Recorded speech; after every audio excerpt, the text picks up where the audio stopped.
Hi, I'm Tammy with TLD Design Center and Gallery of the Chicagoland area. I'm the owner of a retail shop, weaving studio, art studio, fiber art studio, and I am creating this series on front to back loom dressing. It's not an instructional video on how to do it, but rather focused on very specific models of weaving looms. Today's model is a LeClerc Nilus model loom. The manufacturers are in Canada, and this particular loom happens to be a 4-shaft, 45-inch floor loom. Nilus is the model, and I am hoping to demonstrate a couple tricks and tips that are more specific to this loom model that might be helpful for you if you're considering purchasing a Nilus loom, or perhaps you already own one. So the first thing I want to point out, this is a loom that is actually being set up by one of my weaving students. I teach weaving here, sell the looms, new and used. And this is a used one. This is an older one, but is going to go well into the future. This is one of my weaving students' pieces, and it is already prepared with the reed already slayed. In my studio with front to back loom dressing, I've been teaching since 1993, and I first learned to weave. When I first learned to weave, I was taught a back to front method, and coincidentally, it was on a loom just like this in my university. And the back to front loom dressing method just didn't jive with me, and there are a number of different aspects, and sometimes the type of loom you have and the warp that you're preparing might dictate one method to be preferable over another. The majority of my projects are front to back loom dressing. So with this, we actually remove the reed from the beater bar. Of course, we know that the beater bar is able to be loosened and the reeds swapped out because different projects will require different dent reeds. We take the reed off of the loom and work directly on a table, flat work surface. We've inserted leash sticks into the cross, very important in the whole process. Looms, new looms, and also all the looms I sell have leash sticks with them. So I think we're all in agreement, leash sticks are a good thing. And so, as I mentioned, this reed was already, we call it slayed, already threaded, and then it's moved off of a table. It's lovely to sit at a table. Often I myself have warps of different fiber content, different slippery threads, and I really prefer not to be sitting at the loom where gravity is working too aggressively to risk losing my threads, having them slip out of the cross, have them slip out of my hand, as some front to back loom dressing methods indicate that you're doing. So I work flat on a table.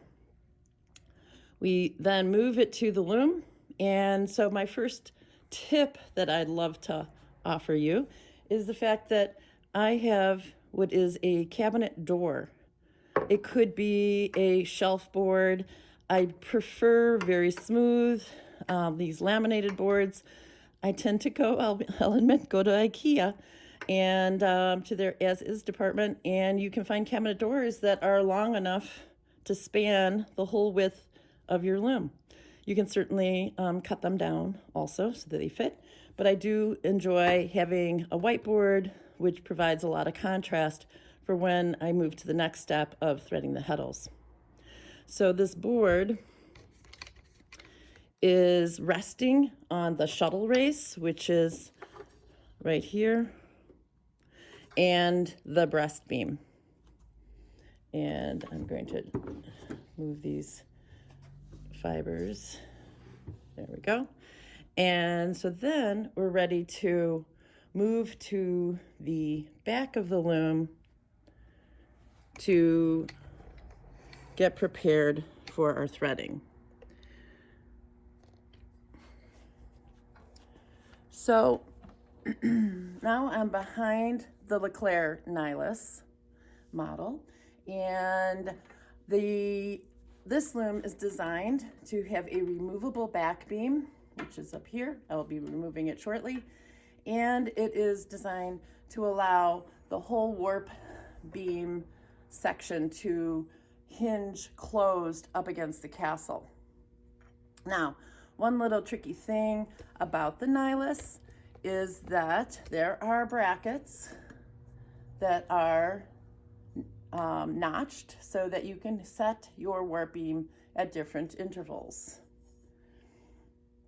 I'm going to want to be using the furthest interval, the furthest notch here, excuse me. However, there's one little thing about this loom. In order to have this bracket in this last notch, it'll have to pass all the way forward and nest between the castle and the beater bar. The design challenge on this loom is that only one bracket will fit in that space. So I've gone ahead and cut a piece of t-shirt fabric, as this one will not be notched. So I have a method of securing this so that it's not flexing and bouncing when I am in the process of threading the loom. So I am holding on to the back beam, and I'm going to take this brace off, bracket or brace off. I'm going to slide across my back beam down to this, and this side, this bracket will fit into that space. Before I tie this up, I need my warp beam apron rod out of this tight space, because when I am threading, I'm going to be tying directly onto it. So I'm just going to rest it right there, and now I'll tie up this side with my soft stretchy band.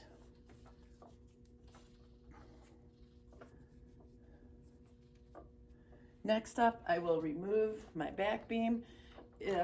Usually you need to kind of wiggle both sides at the same time so that it comes off easily. And the beam gets set aside. So the next thing I want to point out is you possibly, sorry for the jiggly, probably have noticed that my warp beam might look different than yours in that there isn't a canvas apron on it. So indeed, this loom had a previously did not have it previously did have it. I can see the little tack marks from when it was factory installed, but over the years, this loom, being a used loom, has had other owners, and I actually purchased this loom with an accessory called a sectional beam, and they are individual strips that have gates on them or rakes on them, and they're screwed to the warp beam. So the canvas needed to be removed in order to install that system. Well, predominantly I do not use a sectional method of dressing a loom. That will be future videos. This one is focused on plain beams, plain warp beams, or plain-ish warp beams. And so I needed to install an apron, but these days I am not necessarily installing a canvas apron. I indeed, on this one, installed, this is mini blind or mini blind string. If mini blind string is strong enough to accept the friction and the weight and the motion of operating, pulling up and down mini blinds and shutters, then it's strong enough for this purpose, and the price is reasonable. I've melted it. It's a nylon product. It doesn't stretch, it's super strong, but I will take a lighter or match and melt the ends so that they don't fray. My warp rod, my apron rod, may not look like yours either. Typically, LeClerc has narrower or smaller diameter rods. Perfectly fine, whatever. This is a piece of conduit. I actually like the conduit because even those factory delivered rods can sometimes get some bends in them if you aren't properly distributing tension on your projects. So I simply went and got a piece of conduit, and I use alcohol to clean it up so that I'm not transferring any of the manufacturing oils to my warps. So conduit, mini blind string. I did have to modify my beam slightly.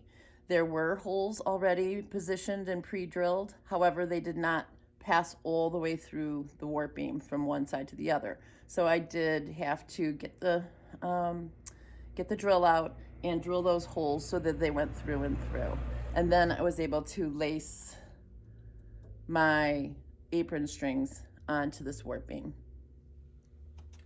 So now, one of the next tricks and tips that I'd like to offer is to install, I have button loop cord, but you know, any string will work. I have secured it. Let me go all the way down here. I have tied a string to the far left and the far right, although this is a little blocked by the loom, but all the way down here on my left. And I have slip knots or loops on them on either side. And now I'm going to slip those over my warp beam apron rod. And then I'm going to turn my warp beam to tighten, to wrap the apron strings tight so that this rod is held stable and secure. I realized that I didn't point out one of my other tips, and that is what to sit on when you are threading your heddles.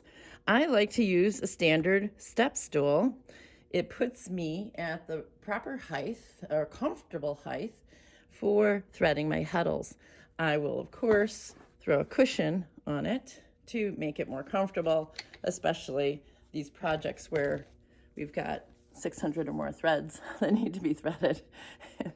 It can get a little tiring on the rear end. Some of my weaving students might have issues with knees and hips. Maybe they need back support, and then the next best recommendation is an office or task chair that is able to be lowered down, because what's really terrific is if you're able to get yourself as close to eye level with the eyes of the heddles and being able to see through the reed. So there are some threads already threaded on this project, and so I'm not going to demonstrate the entire process of threading heddles. I feel that that's certainly covered in a weaving class that you might have purchased. I am available as an instructor, and so the entire start to finish process is certainly something that my students get the benefit of. I'm trying to focus specifically on the personality of the loom I'm sitting at. So if you're considering buying a new or used Nilus LeClerc loom, you can see one of the little nuances and some of my tricks for making it a little bit easier. And so these threads are already threaded. Now I am very particular about how much thread I have on this side of the reed. On a 4-shaft loom, I keep it to 18 inches. That is sufficient for my knot tying, which is going to get tied onto this apron rod. I usually allow 7 inches in my overall warp plan when I'm threading a project front to back and need to tie onto this apron rod. So 18 inches, that way you're not struggling with strings of all different lengths. It's just a really good practice for you. It's a time saver for you that each step, if you take a moment to line up your cut ends at each stage, whether you're at the slaying of the reed stage, you can see these ends are all within tolerance of one another. And then as you are threading the heddles, that you are taking them in the order that you're threading them and ready them to be secured immediately onto this apron rod.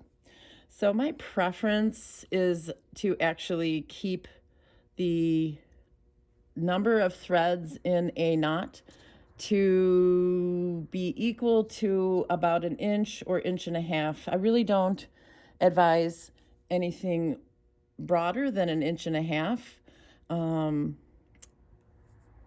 And it is just easier to make certain that all of your threads are included and that none slip out. The more threads you have in the group, the bigger that knot gets.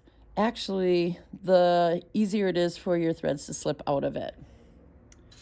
So when you are tying onto the apron rod, you want to position the knot in a straight, centered path, and you don't want any twists in it. There's a little bit of twist in this side of it because I've been shooting this video multiple times. So I am going to simply untwist it at this point and return these threads to a straight path like that. The loom loves straight paths. It performs best. Your projects will perform best if you honor straight paths whenever possible. So then I'm going to, so if this is my group, I am positioning it, aiming on the apron rod for the position it is in the reed, and I'm going to take roughly half. It doesn't have to be perfectly half. I'm going to bring half of it up around the apron rod on the right hand side and the left side, and tie a double knot.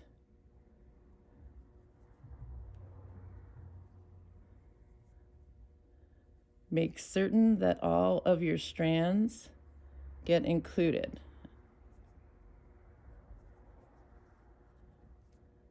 And also pay attention to how much length you are absorbing in this knot. In other words, notice the length of these tails and do your best to have all subsequent knots be of similar length. If you have knots that are 2 inches, if you have ends that are 2 inches longer, your entire warp is going to need to be shortened by 2 inches. So there's no good reason to have them at different lengths. Try to honor the cut ends matched up as best as you can. It is less wasteful in the long run. So that knot is in place. Now I'm going to tie this one. Normally I would thread and tie as I go, and I don't have to be concerned about whether the threads are coming to me straight out of the reed or not. But these have been handled a little bit, so I'm taking an extra moment to watch to make sure they are straight. And so just like the knot before, bring tails around on the right, half of them, and around on the left, and tie a double knot.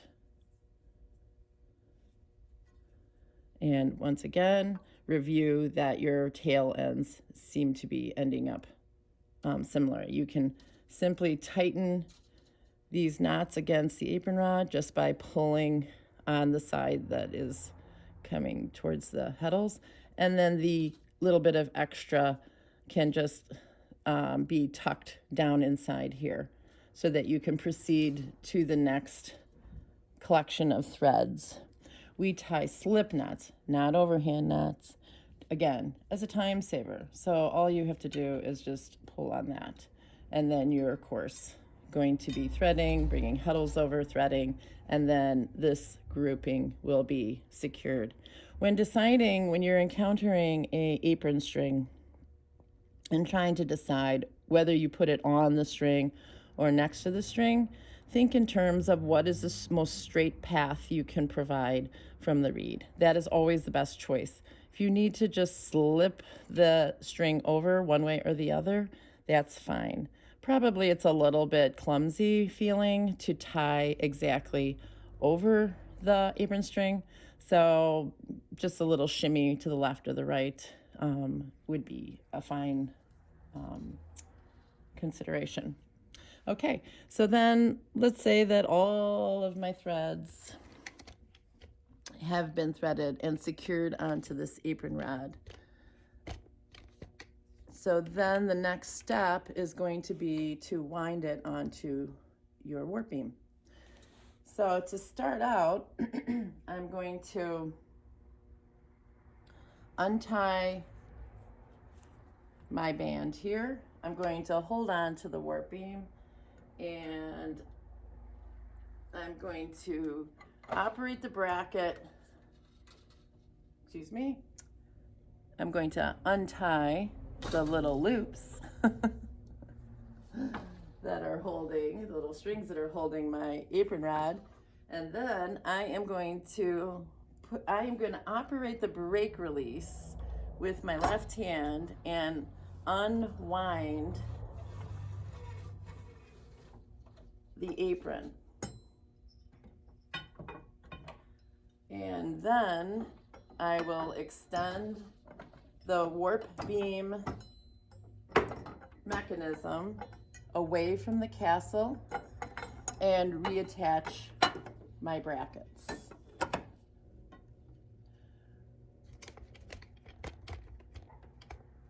So now the apron strings are long enough that I will not have to stress my yarn in reattaching the back beam. The back beam is going to get,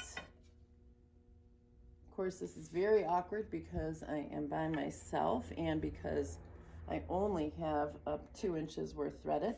I'm going to swoop the back beam underneath all of the warp threads,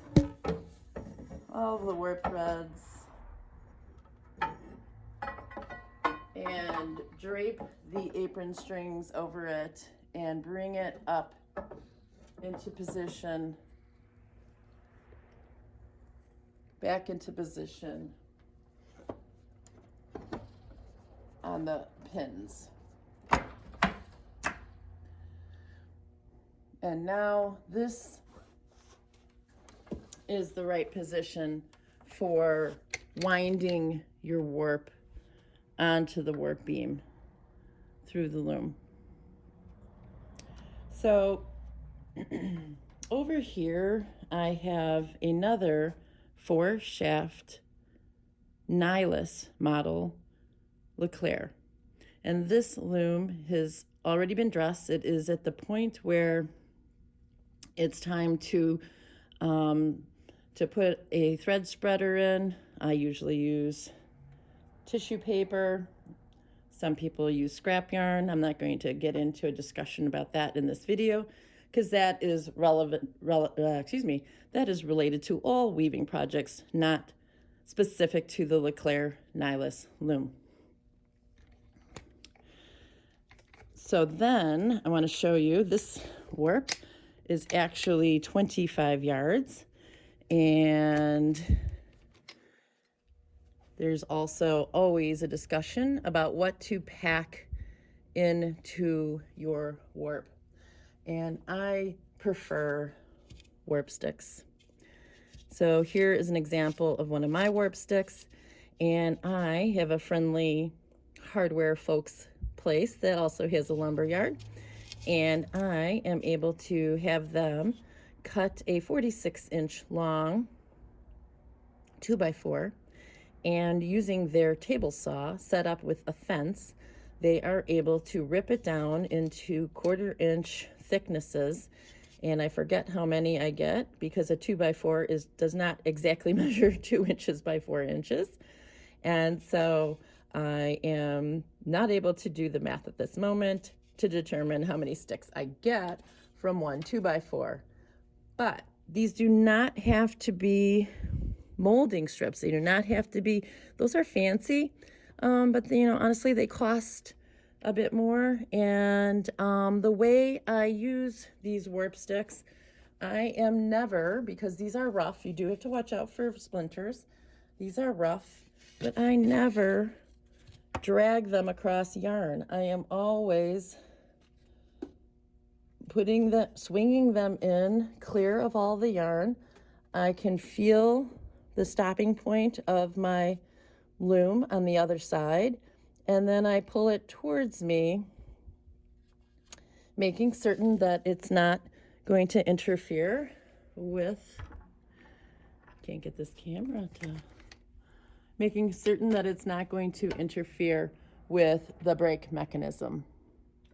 And so that would then just be wound in. But this is what my Nilus loom looks like with a 25-yard warp wound onto it using warp sticks.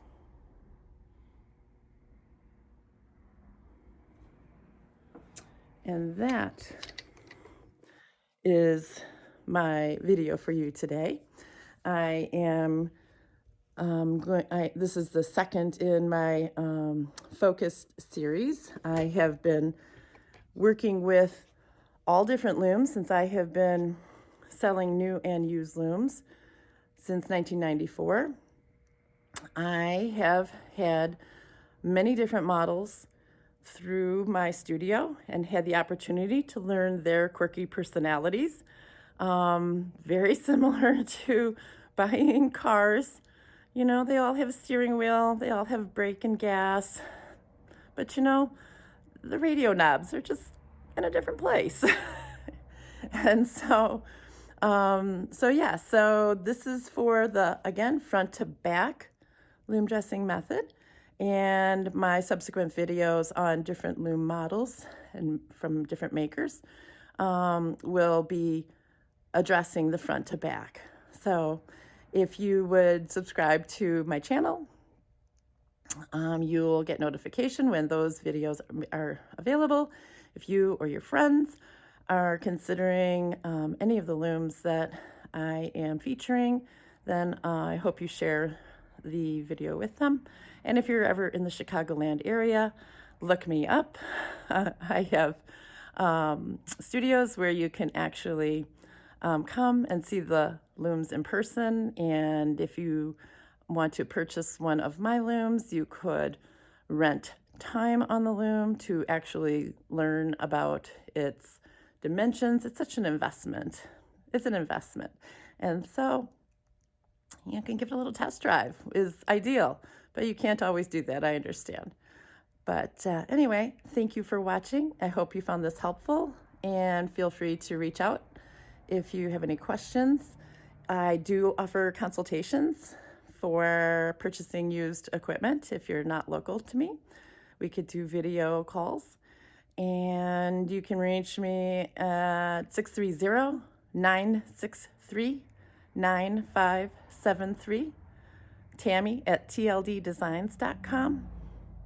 And I'm on all the social media, Facebook, Instagram, do a little TikTok. Anyway, thanks again for watching. Bye.